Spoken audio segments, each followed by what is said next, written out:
Bapak,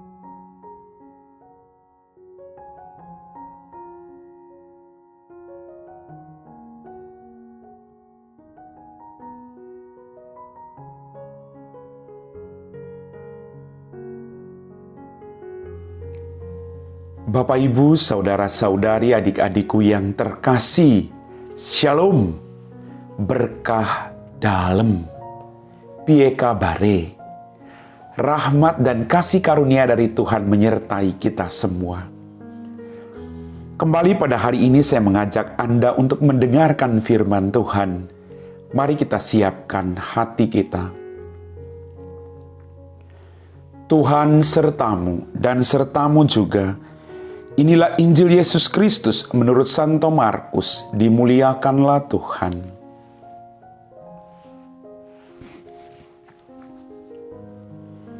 Pada suatu hari Yesus berbicara tentang bagaimana ia akan menderita sengsara. Sesudah itu ia membawa Petrus, Yakobus dan Yohanes dan bersama mereka naik ke sebuah gunung yang tinggi. Di situ mereka sendirian saja. Lalu Yesus berubah rupa di depan mata mereka, dan pakaiannya menjadi sangat putih berkilat-kilat.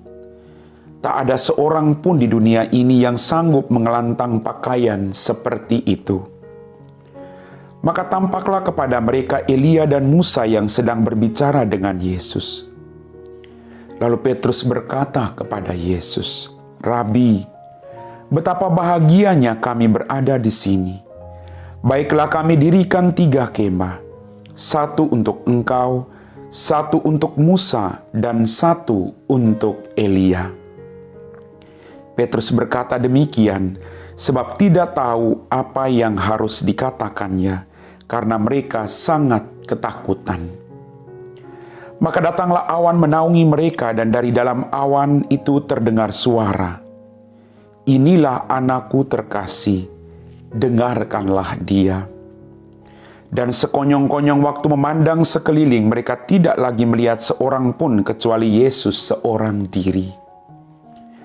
Pada waktu mereka turun dari gunung itu, Yesus berpesan supaya mereka jangan menceritakan kepada siapapun apa yang telah mereka lihat itu sebelum Anak Manusia bangkit dari antara orang mati. Mereka memegang pesan tadi sambil mempersoalkan di antara mereka apa yang dimaksudkan dengan bangkit dari antara orang mati.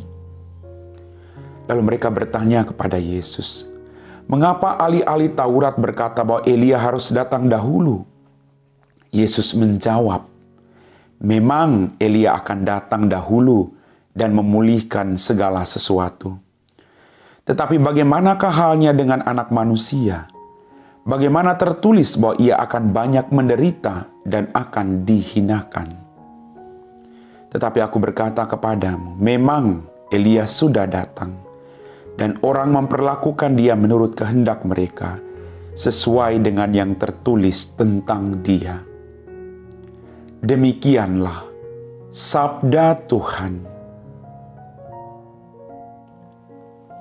Bapak, Ibu, saudara-saudari, adik-adik kaum muda yang terkasih.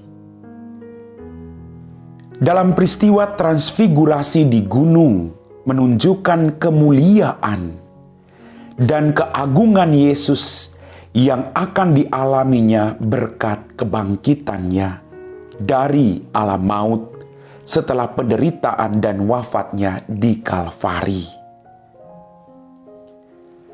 Dalam permenungan saya dari bacaan Injil pada hari ini dikatakan tadi, tampaklah kepada mereka Elia, Musa yang sedang berbicara dengan Yesus.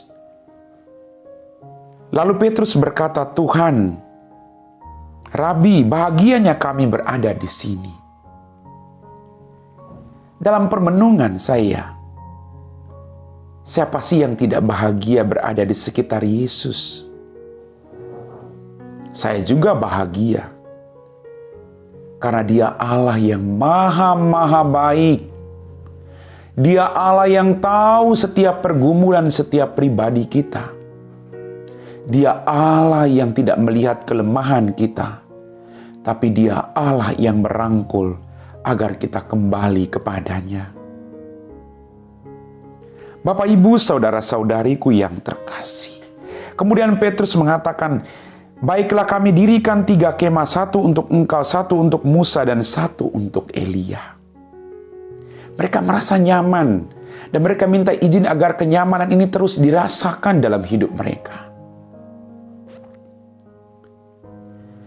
Dan apa yang terjadi? Tiba-tiba awan menaungi dan menutupi mereka. Dan dari dalam awan itu ada suara yang berkata, inilah anakku terkasih, dengarkanlah dia.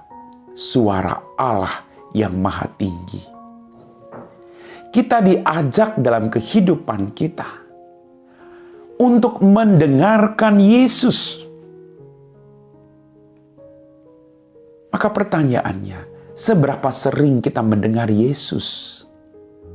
Baik melalui setiap firman yang disampaikan, atau mendengarkan dia melalui nasihat-nasihat baik dari orang yang menuntun kita ke jalan yang benar. Kita diajak untuk selalu mendengarkan dia. Ketika kita mendengarkan dia, kita dibawa kepada keselamatan itu. Kita dibawa kepada kebahagiaan yang sejati. Maka tidak sekedar tinggal bersama dengan Yesus, tapi juga mendengarkan dia dan melakukan apa yang ia perintahkan kepada kita. Bapak, Ibu, saudara-saudari, adik-adik, kaum muda yang terkasih, mari kita tinggal bersama dengan Yesus.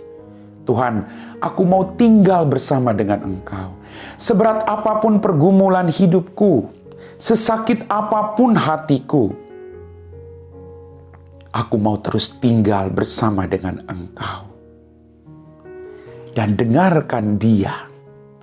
Apapun yang dia katakan, mari kita sama-sama lakukan. Karena itu yang terbaik bagi Anda dan saya. Tuhan mencintai Anda. Saat ini, detik ini, dia mencintai Anda. Rasakan itu. Dia Allah yang baik. Dia Allah yang setia. Dia selalu mengajak Anda untuk bersama-sama dengan dia. Barang siapa ada bersama dia, maka kita akan melihat kemuliaan dia dalam kehidupan kita.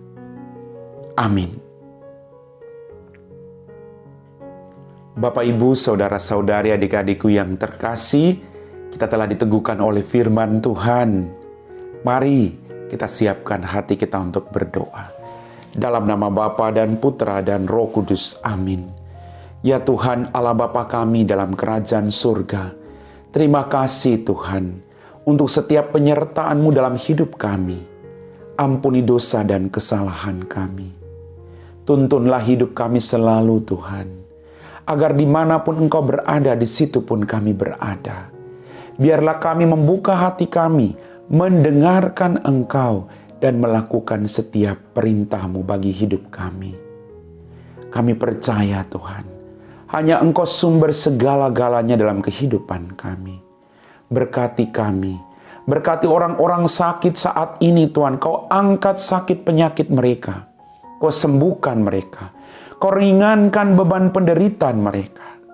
Berkati orang-orang yang ada di sekitar mereka, yang mendampingi mereka. Berikan mereka juga kesehatan. Kami puji Engkau Bapa, kini dan sepanjang segala masa. Amin. Tuhan sertamu dan sertamu juga. Semoga kita sekalian diberkati oleh Allah yang Maha Kuasa, Bapa dan Putra dan Roh Kudus. Amin.